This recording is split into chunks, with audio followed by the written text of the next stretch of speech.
పిల్లల చిన్ని బొజ్జలు నింపటం సులువే కానీ ఆరోగ్యకరమైన భోజనంతో నింపటం చాలా కష్టం. మరి ఎదిగే పిల్లలకి ఎలాంటి ఆహారం అవసరం?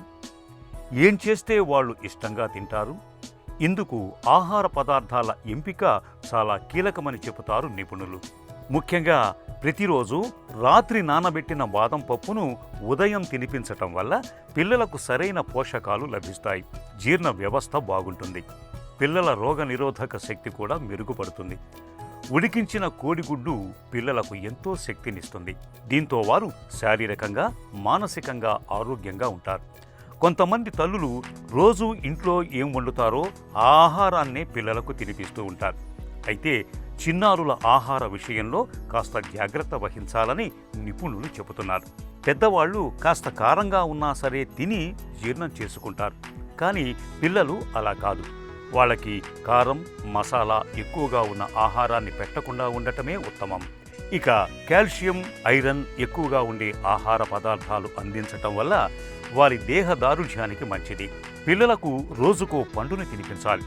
లంచ్ బాక్సులో పిల్లలకు బిస్కెట్లు, చాక్లెట్లు కాకుండా రోజుకో పండును ఉంచాలి. వీలైతే ఆ ఫలాలను అందమైన బొమ్మల తీరుగా కట్ చేసి పిల్లలకు అందించాలి.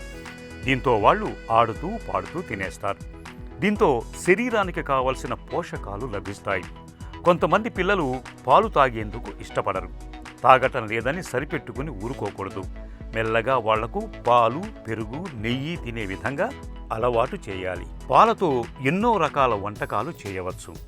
ఎలా చేస్తే వాళ్ళు ఇష్టంగా తింటారో వాటిని వండి వాళ్లకు తినిపించాలి. పిల్లలు అన్ని ఆహార పదార్థాలను తిని జీర్ణం చేసుకోలేరు. అందువల్ల వాళ్ళకి ఏ ఆహారం తినిపించాలన్నా కొద్ది కొద్దిగా మొదలు పెట్టాలి. వాళ్ళు ఏ ఆహారాన్ని ఇష్టంగా తింటున్నారో గమనించాలి. పిల్లలు పెరిగే కొద్దీ జంక్ ఫుడ్ తినేందుకు అలవాటు పడతారు. ఈ అలవాటు ఎంత మాత్రం మంచిది కాదు. జంక్ ఫుడ్ జీర్ణ వ్యవస్థను దెబ్బతీస్తుంది. జంక్ ఫుడ్ ఎక్కువగా తీసుకుంటే అనారోగ్య సమస్యలు మొదలవుతాయి. పిల్లలు, పెద్దలు జంక్ ఫుడ్కు ఎంత దూరం ఉంటే ఆరోగ్యానికి అంత మేలు.